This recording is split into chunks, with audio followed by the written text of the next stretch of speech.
컴퓨터를 하다가 보면 종종 새로 고침을 하는 경우가 있습니다. 이 표시가 새로 고침이라고 하는 표시예요. 여러분, 우리 도로를 다니다 보면 도로 표지판이 있잖아요. 그것처럼 이건 새로 고침이라는 표시예요. 그만큼 중요하고도 그만큼 일반적인 것이라는 의미죠. 컴퓨터에 과부하가 걸리거나 또 새 프로그램을 깔았을 때에 새로 고침을 해야 하는 경우가 있습니다. 어떤 면에서는 매주일이 우리가 하나님 앞에서 새로 고침을 하는 날이라고 할 수 있습니다. 내 힘과 내 의지로 살려는 불신앙과 불순종을 십자가의 은혜 아래에서 새로 고침을 하는 날이죠.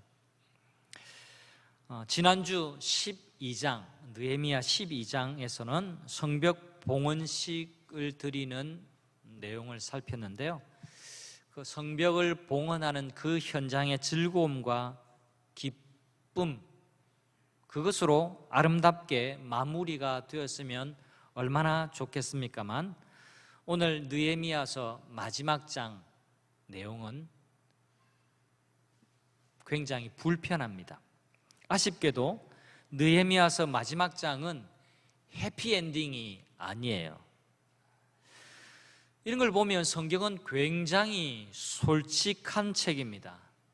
성경 어디에도 사람이나 또 사건을 미화하지 않습니다.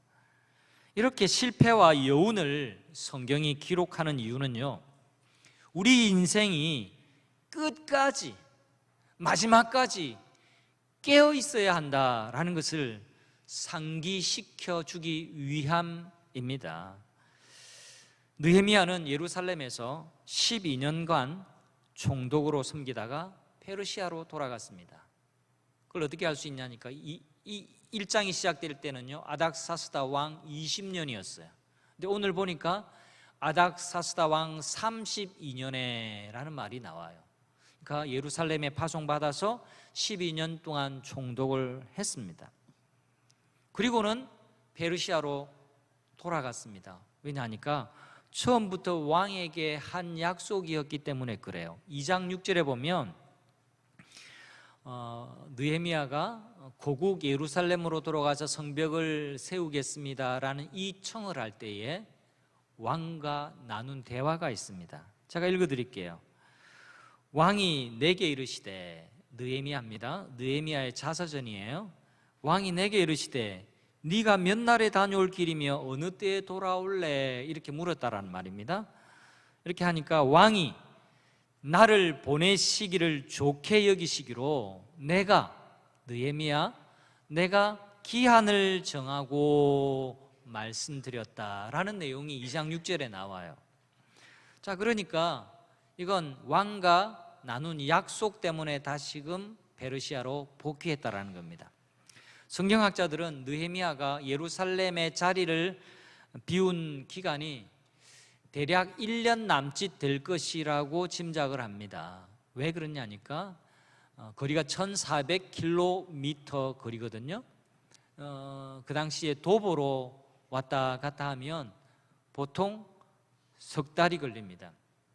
그러니까 가는 데 석 달, 오는 데 석 달, 그리고 거기서 왕에게 보고를 하고 또 주변을 정리하고 또 할 일을 하고 업무를 보고 뭐 몇 가지 돌아보면 6개월이 지난다라는 거죠. 대략 한 1년 남짓 되었을 거라고 생각을 합니다. 근데 놀랍게도 12년 동안 성벽과 성전을 새롭게 하고 개혁했던 이 개혁의 모두가 잠시 자리를 비운 1년 남짓 되는 그 기간 동안 완전히 엉망이 되어 버린 겁니다. 다시 예루살렘으로 느헤미야는 복귀를 하게 되는데요, 이때 느헤미야는 새로 고침을 합니다. 그것이 느헤미야 마지막 장인 13장의 내용입니다. 돌아온 느헤미야가 새로 고친 내용이 무엇인지를 살펴보고 오늘날 우리는 새로 고침을 해야 할 것이 무엇인지를 함께 생각해 보는 시간을 가지려고 합니다. 첫 번째 나눌 말씀은요, 죄악의 요소를 분리하고 날마다 새로 고침을 해야만 합니다. 자, 느헤미야가 없는 동안 이스라엘 백성들은요 다시 엉망인 생활로 되돌아가고 버리고 말았습니다. 대표적인 사건을 우리가 방금 읽었는데요, 그것은 대제사장 엘리야십이 도비야를 성전에 끌어들여서 머물게 한 일입니다. 성도 여러분, 기억하십니까? 도비야는 암몬 사람이었습니다. 또 도비야는 산발랏과 결탁을 해서 성벽 재건을 집요하게 방해했던 느헤미야와 예루살렘 백성들의 원수와도 같은 사람입니다. 그런데 말입니다, 성전을 청결하게 보존해야 할 대제사장 엘리야십이 이 원수와 친해지기 시작했고 친분을 쌓아갔습니다. 더 가관인 것은 대제사장 엘리야십이 산발랏과 손주 사돈 관계를 맺기까지 합니다. 여러분, 성전의 방이 어떤 방입니까? 성물과 백성들이 하나님께 바친 헌물들을 보관하는 방이에요. 넣어두는 방입니다. 느헤미야가 볼 때 너무나 말이 되지 않는 상황이 지금 눈앞에 펼쳐지고 있는 겁니다. 그래서 느헤미야는 분노하고 이 일을 새로 고치기 시작합니다. 어떻게 합니까? 당장에 미루지 않고 도비야를 내쫓고 도비야가 가지고 들어왔던 그 살림살이, 세간살이를 내던져버립니다. 한마디로 말하면 치웠어. 그리고 그 방에 원래의 용도와 목적대로 하나님의 성전 그릇과 곡식 제물과 유향 이런 것들로 다시금 들여놓습니다. 회복하는 거죠. 방의 기능을 회복하는 겁니다. 다르게 말하면 채운 겁니다. 말씀대로 그 공간을 채운 거죠. 여러분, 개혁을 쉽게 이야기하면요, 치우고 채우는 겁니다. 두 가지의 단어로 압축할 수 있어요. 치움과 채움이에요. 성도 여러분, 이 굉장히 중요합니다. 우리가 신앙생활 할 때 먼저 치우는 게 중요해요. 왜 우리 예배 시간에 참회 기도가 있느냐? 나의 허물과 죄악을 치우는 게 필요해요. 그리고 겸손하고 낮아진 그 마음에 하나님이 은혜로 채우시는 거예요. 말씀으로, 찬양으로, 하나님이 성령의 임재로 채우시는 게 되는 거죠. 치우지 않으면 채울 수가 없는 겁니다. 그래서 느헤미야는 말도 되지 않는 도비야의 세간살이를 다 걷어내 버립니다. 여러분, 느헤미야의 개혁을 잘 보십시오. 개혁은요, 있어야 할 곳에 있지 말아야 할 것을 치우는 겁니다. 그리고 있어야 할 곳에 있어야 할 것들로 채우는 것, 그것이 갱신이고 회복이고 새로 고침이고 부흥입니다. 여러분, 천지창조 때 하나님께서 이렇게 말씀하셨습니다. 보시기에 좋았더라. 하루하루 창조의 사역을 마치실 때마다 하나님께서 보시기에 어땠더라? 좋았더라. 그렇게 말씀하셨습니다. 히브리어 토브라는 말인데, 토브. 하나님이 피조물들을 다 만드시고 난 다음에 하나님이 디자인하신 대로, 하나님의 목적하신 대로, 하나님께서 위치해 놓으신 대로, 그리고 하나님이 부여하신 그 역할을 잘 감당하는 것을 보니까 하나님께서 보시기에 너무너무 좋으셨어요. 흡족했습니다. 기쁘셨어요. 그리고 말씀하셨습니다. 보시기에 좋았더라. 여러분, 좋음은요, 토브는 그 자리를 지키는 겁니다. 반대로 나쁨은요, 그 자리를 지키지 않고 다른 것이 그 자리를 차지하는 겁니다. 여러분, 목사다울 때 제일 보기 좋은 겁니다. 맞죠? 네. 성도는 성도다울 때 제일 보기 좋을 때입니다. 우리 반주자가 제일 이쁠 때는 언제예요? 어려워요? 반주자가 제일 이쁠 때는 반주할 때예요. 반주할 때. 우리 기악부도 있네. 연주할 때 제일 이쁜 거예요. 그 역할과 그 위치, 그 자리를 지키는 것이 제일 아름다운 겁니다. 그게 하나님 보시기에 선하고 복되다, 좋다, 토브라고 하시는 겁니다. 여러분, 신앙이 좋다라고 우리가 표현을 하는데 어떤 게 신앙이 좋은 거죠? 기도를 막힘없이 잘하면 신앙이 좋은 건가요? 예배를 한 번도 안 빠지고 그렇게 예배 시간을 잘 지키는 것이 신앙이 좋은 걸까요? 제가 목사를 예로 들었습니다. 목사가 신앙이 좋다, 이건 설교를 그럴듯하게 잘한다, 이게 신앙이 좋은 게 아니에요. 신앙이 좋다라는 것은요, 그 사람의 내면의 중심에 하나님이 자리 잡고 계실 때 신앙이 좋은 겁니다. 목사가 설교는 하지만 신앙이 좋지 않은 목사가 될 수도 있습니다. 그래서 여러분 꼭 이 목사를 위해서 기도해 주시기를 부탁드립니다. 하나님, 우리 이 목사 신앙 좋은 목사가 되게 해주세요. 그렇게 꼭 기도해 주시길 바랍니다. 이건 그냥 드리는 말씀이 아니에요. 저 신앙 좋은 목사 되고 싶어요. 또 그렇게 살아야 됩니다. 목사의 기능만 잘하는 목사가 아니라 진짜 그 내면에 하나님이 자리 잡고 계시고 그 중심에 하나님으로 충만한 목사가 진짜 좋은 목사예요. 우리 장로님들이 다 그런 장로님들 되시기를 바랍니다. 네, 우리 권사님들도 마찬가지고 여러분 모두가 다 마찬가지예요. 여러분 내면의 중심에 하나님이 중심을 잡고 있어야 그게 좋은 성도가 되는 겁니다. 신앙 내면의 중심에 내가 왕이 되고 내가 하나님이냐 하면 아무리 좋은 목사고 장로고 권사라도 신앙이 좋은 게 아닙니다. 남편의 자리를 지키는 것이 하나님이 보시기에 좋은 겁니다. 남편이 남편의 자리를 지키지 않고 엉뚱하게 자리를 비우거나 돌아다니면 그건 좋은 남편이 아니에요. 남편의 마음에 아내가 자리 잡고 있어야 합니다. 아내가 아니라 다른 여자가 자리를 잡고 있으면 그것은 아름다운 부부관계가 아니죠. 말씀을 떠난 겁니다. 여러분이 있는 공간에 무엇이 자리를 잡고 있는지 살피는 것이 중요합니다. 그것이 여러분의 마음이든 여러분의 집이든 여러분의 사무실이든 여러분이 생활하는 공간 어디든 마찬가지입니다. 그 공간에 무엇이 누가 자리를 잡고 있는가, 그것이 그 공간을 그 시간을 결정한다는 것을 기억하시기를 바랍니다. 여러분, 하나님을 모시고 계십니까? 하나님이 여러분의 공간을 기뻐하실까요?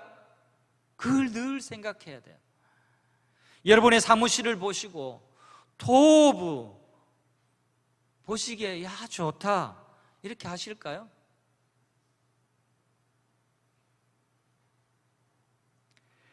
여러분의 집을 보시고 하나님께서 보시기에 좋았더라 그렇게 하실까요? 그런 가정을 이루어 가시는 여러분 되시기를 바랍니다. 그런 사무실 되기를 바랍니다. 그런 여러분의 생활 현장이 되기를 바랍니다. 그런 여러분의 사업장 되시기를 바라요. 도비아와 같은 죄악의 요소가 내 안에 또 내 주변에 뿌리박고 있지 않는지를 계속해서 살펴야 됩니다. 내 안에 도비아를 발견하는 즉시 여러분 해결하기로 결단하는 여러분 되십시오. 하나님, 제 삶에 도비아를 드렸습니다.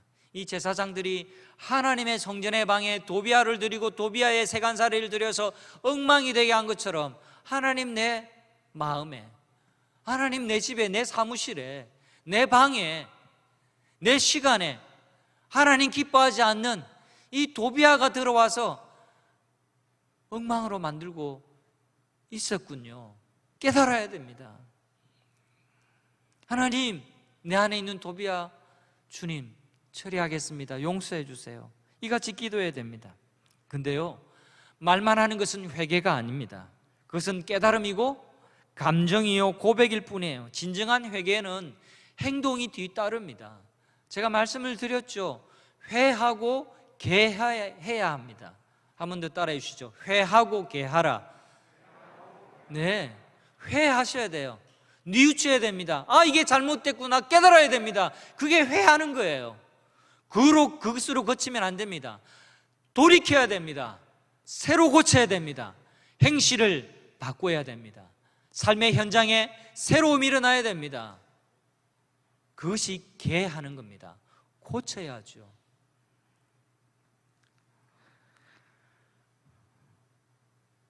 왜 사람들이 깨달음을 얻고도 삶의 방향을 못 바꿀까요? 왜 많은 경우 회는 하는데 개가 안 될까? 여러분, 가롯 유다는 회는 했지만 개를 하지 못했어요. 자기가 큰 실수를 했다라고 깨닫기는 해서 후회를 하고 목은 매달았지만 고치지를 못했어요. 그의 삶을 새롭게 고치지를 못했어요. 우리도 그러한 실패를 거듭하지 않기를 바랍니다. 우리는 고치는 데까지 나가야 돼요. 근데 그게 잘 안 된단 말이에요. 왜 안 되는가? 솔직하게 들여다보면 삶의 방향을 잘 못 바뀌는 이유가 다른 게 아니라 손해에 대한 두려움 때문에 그래요. 내가 이거 고치면 손해될 것 같은데, 이런 마음 때문에 그래요. 물질의 손해가 나고 시간의 손해가 나고 인맥의 손해가 날까 봐서 진정한 회개의 기회를 놓치고 삽니다. 새로 고침의 기회를 또 놓치고 말아요.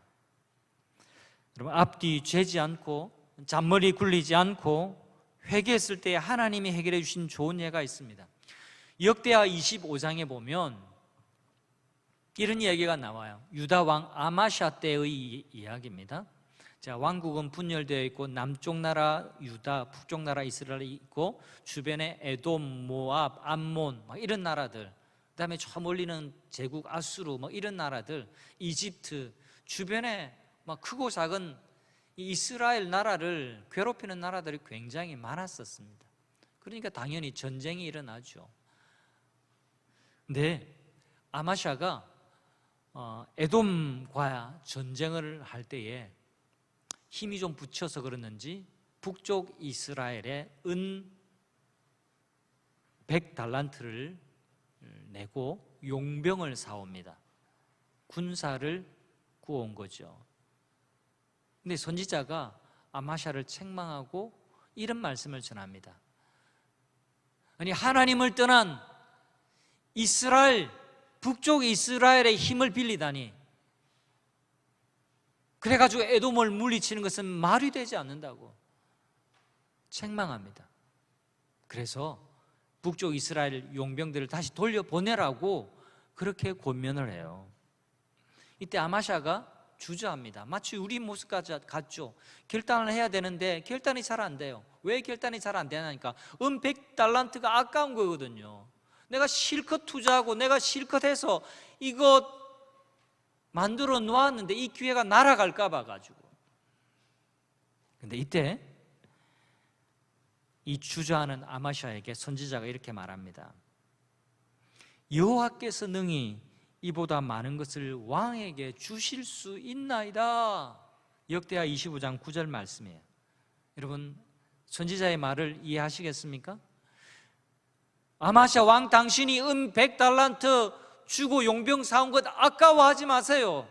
그게 아깝다고 고집 부리고 그 길이 아닌데도 불신앙의 길로 가려고 하지 말고 결단하고 신앙의 선택을 하게 되면 그 은 100달란트보다 더 많은 것으로 하나님께서 당신에게 줄 거예요. 하나님 그런 분이에요.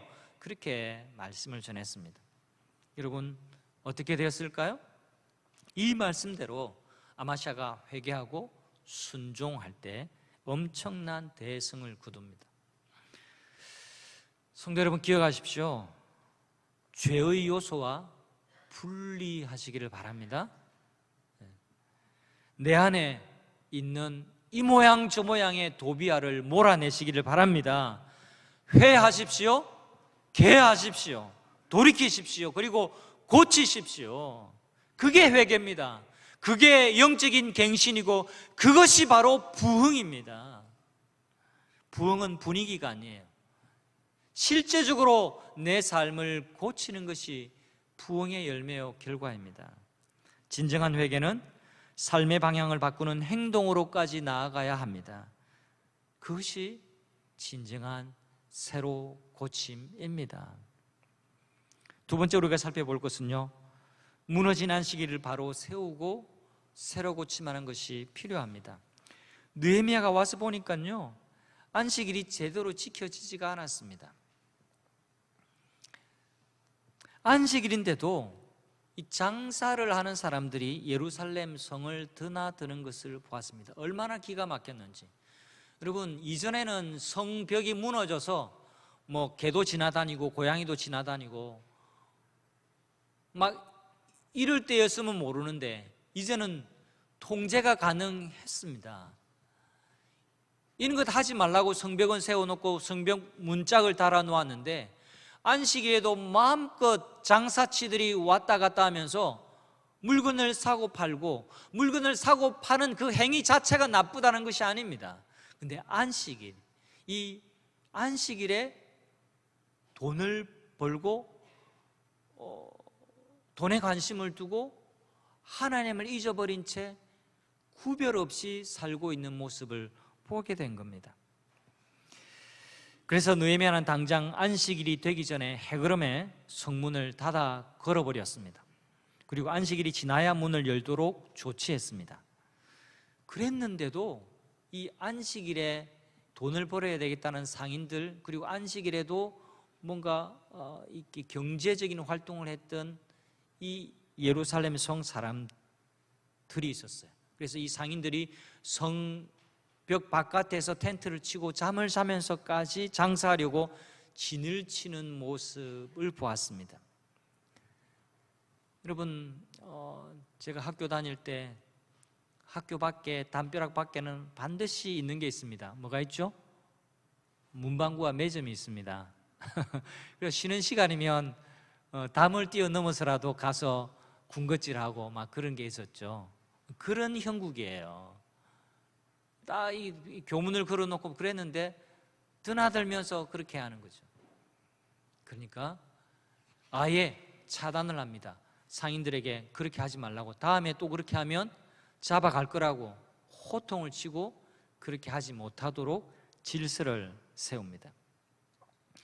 여러분, 왜 느헤미야가 이렇게 무너진 안식일을 바로 잡는 데 애를 썼을까요? 여러분, 안식일을 지키는 것이 첫 단추와도 같기 때문에 그렇습니다.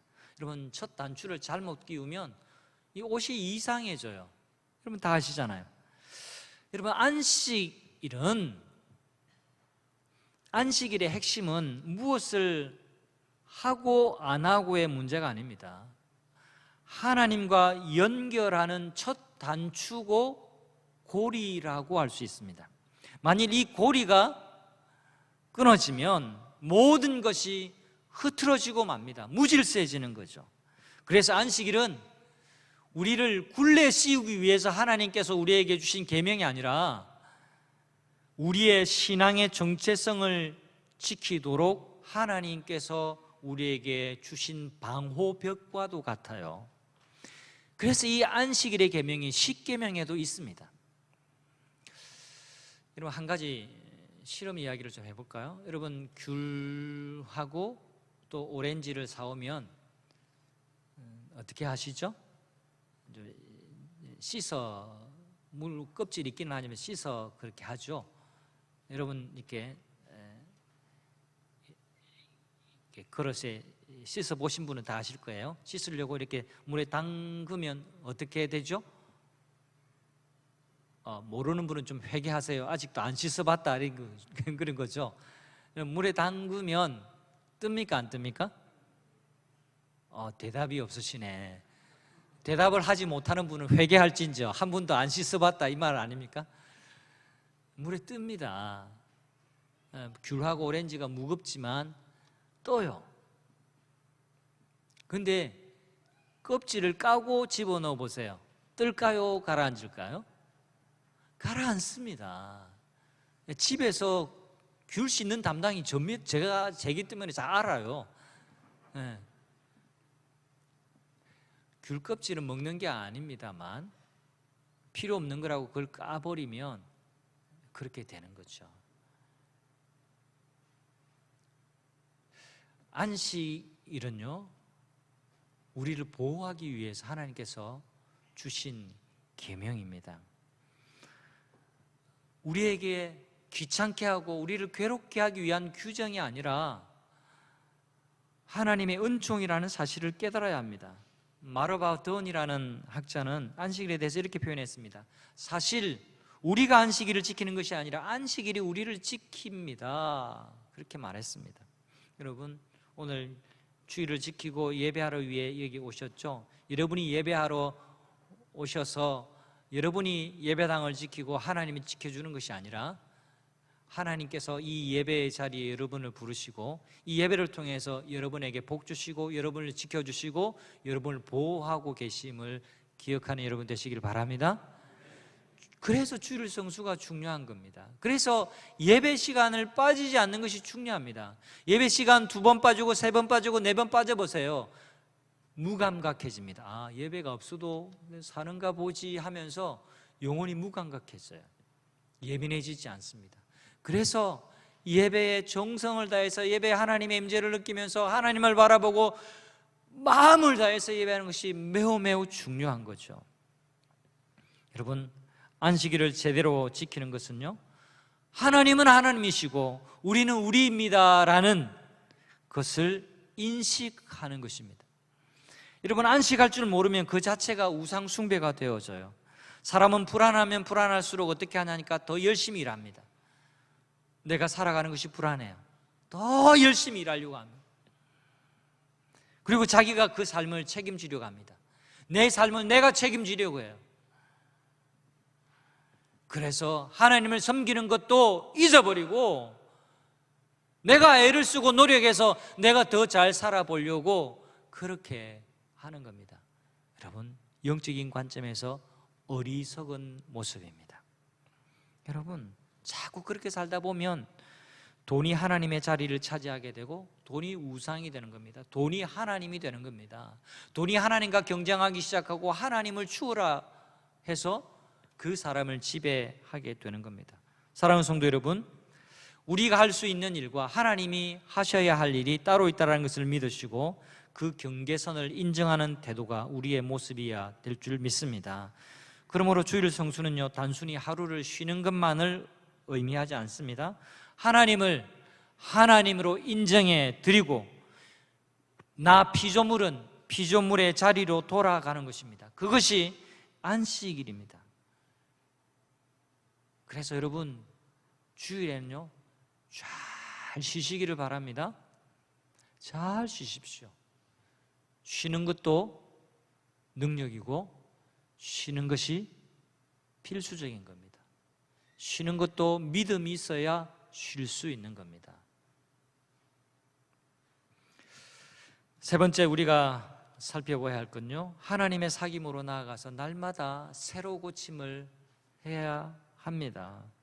또 느헤미야가 와서 보니까요, 모압과 암몬 자손들이 이스라엘 공동체에 깊숙이 들어와 있었습니다. 여러분, 신명기 말씀해 보면 하나님이 이렇게 말씀하셨어요. 모압과 암몬은 이스라엘 총회에 들어오지 못한다, 영영이 들어오지 못한다, 그렇게 말씀했어요. 왜냐하니까 이들이 출애굽할 때에 이스라엘 백성들의 가는 길목을 막고 반대하고 괴롭혔거든요.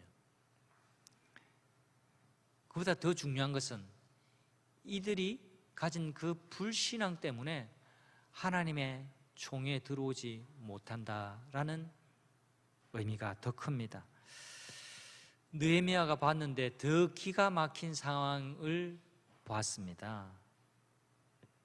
아이들이요, 이 이방인 아빠나 엄마가 하는 말은 하는데 유다 말을 하지 못하는 겁니다. 국제 결혼을 했어요. 미국인과 결혼을 했습니다. 영어는 애들이 할 줄 아는데 한국말을 못하는 거예요. 별로 문제가 안 됩니까?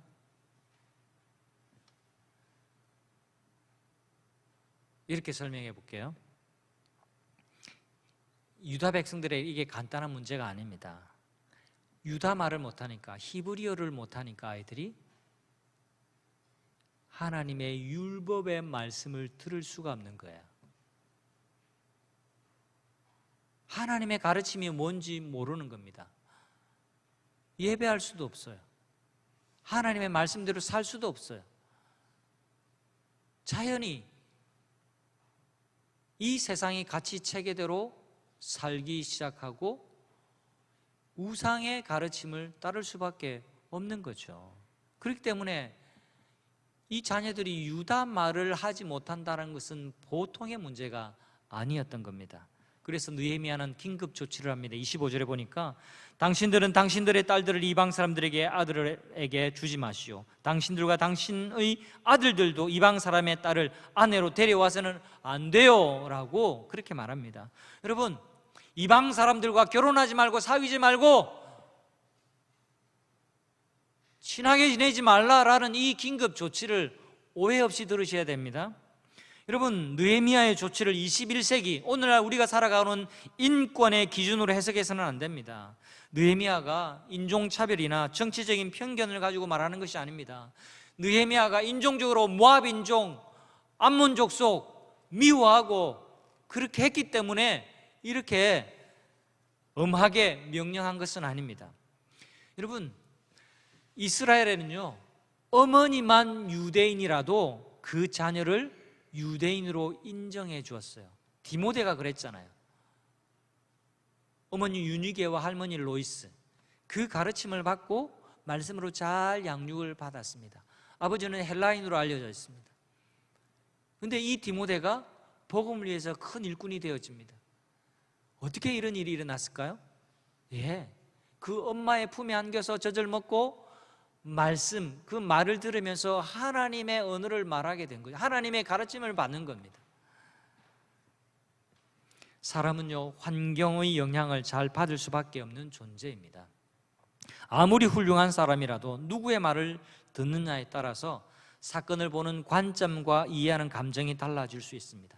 그래서 리더들에게는요, 참모가 굉장히 중요합니다. 그래서 사람들에게는요, 같이 노는 사람들이 매우 중요합니다. 같이 시간을 보내고 같이 고민을 나누고 같이 친교하는 이 무리들이 너무너무 중요합니다. 늘 보고 듣는 것에 따라서 사람은 영향을 받게 되어 있어요. 매일같이 폭력적이고 성적인 미디어와 접촉을 계속하면 그 마음은 거칠어지고 과격해질 수밖에 없습니다. 사람은 어쩔 수가 없어요. 다 그런 영향을 받게 되어 있습니다. 자, 그렇다면 한 가지 질문을 하게 됩니다. 그러면 그리스도인들은 불신자와는 사귀면 안 됩니까? 이런 질문이 나올 수 있죠. 뭐라고 여러분은 대답하시겠습니까? 아니죠. 지금 그 이야기를 하는 게 아닙니다. 제가 이렇게 말씀을 드리고 싶습니다. 기준을 이렇게 세워보면 됩니다. 내가 세속적인 가치관과 세계관의 영향을 받는 자리에 있고 그런 사람과 사귀고 있다면 거기에서 나를 분리해야 됩니다. 다시 말해서 내가 그분과 친교하고 시간을 같이 보내는데 내가 늘 신앙을 양보하고 그냥 내가 하나님 말씀을 또 벗어나 버리고 하나님 기뻐하지 않는 일에 동업하고 또 그 사람을 기쁘게 하기 위해서 하나님을 실망스럽게 한다면 그 사귐을 멈추어야 됩니다. 그 그룹에서 분리하셔야 됩니다. 그러나 하나님은 이렇게 말씀하십니다. 너희는 세상의 빛과 소금이라 말씀하셨어요. 어떻게 해요? 거기에 들어가 네가 거기에 소금의 맛을 내고 네가 그 사람들에게 선한 영향력을 끼치라고, 네 살아가는 모습을 통해서 하나님을 보여주라고. 이것이 하나님의 가르침입니다. 그리고 섬기라고. 네가 하나님의 형상 아이콘이 되어서 네가 하나님이 어떤 분이신지를 보여주라고, 네가 성경을 보여주고 네가 그리스도의 가르침이 무엇인지 보여주라고 하는 것이 우리 주님의 가르침입니다. 말씀을 맺으려고 합니다. 성도 여러분, 난문쾌답이라는 책이 있습니다. 오마에 게니치라는 사람이 적은 책인데요, 이분은 이 책에서 인간을 바꾸는 방법은 3가지뿐이다 라고 말했습니다. 첫 번째는 시간을 달리 쓸 때 사람은 바뀐다, 이렇게 말합니다. 잘 들어보세요. 첫 번째는 시간을 달리 쓸 때 사람이 바뀐대요. 두 번째는 사는 곳을 바꾸는 것, 환경을 바꾸는 것을 말합니다. 사는 곳을 바꾸는 것이 그 사람을 변화시킨다. 또 세 번째는 새로운 사람과 사귀는 것, 그래야 사람이 바뀐다, 그렇게 말했습니다. 느헤미야의 13장 새로 고침의 신앙개혁은요, 결국 이 3가지의 개혁입니다. 느헤미야가 다시 예루살렘으로 복귀해서 새로 고침을 합니다. 안식일 되게 했습니다. 이건 돈이 중요하다고 생각하면서 이방인과 교류하던, 돈 번다고 애를 쓰고 이 땅에 시간을 쏟아붓던 그 시간을 하나님과 교제하는 안식일의 시간으로 전환한 것입니다. 또 이방인이 들어와 차지하고 있던 그 장소를 다시금 하나님을 만나는 장소로 복원했습니다. 성전을 정결하게 하고 도비아를 몰아내고 그가 가져왔던 잡다한 세상의 물건들을 다 치워버립니다. 그리고 하나님의 성물들로, 예배와 관련된 물건들로 원위치 시킵니다. 여러분, 그리고 이방인과 사귐을, 이방인들과 결혼해서 어떻게 더 유익되게 해보겠다라고 하는 이들에게 하나님과 사귀어야 된다, 하나님과의 사귐으로 바꾸었습니다. 그러자 하나님은 예루살렘을 축복하셨습니다. 2절에 보면 그 저주를 돌이켜 복이 되게 하셨다, 이렇게 말씀합니다.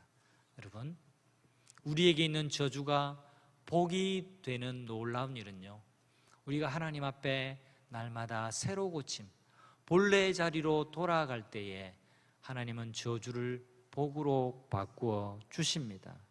성도 여러분, 이 새로 고침이 우리에게도 복이 되게 될 줄 믿습니다. 이 3가지의 새로 고침을 이 한 주간 이어가시기를 바랍니다. 하나님과 시간을 보내시기를 바랍니다. 주일을 거룩하게 보내시고 집중력 있게 보내십시오. 또 여러분이 사는 환경에 변화를 주시기를 바랍니다. 드러내십시오. 치우십시오. 그리고 채우십시오. 하나님의 것들로 채우십시오. 그리고 하나님과의 사귐, 또 내 곁에 있는 신실한 하나님의 사람들과의 사귐의 자리로 나아가시기를 바랍니다.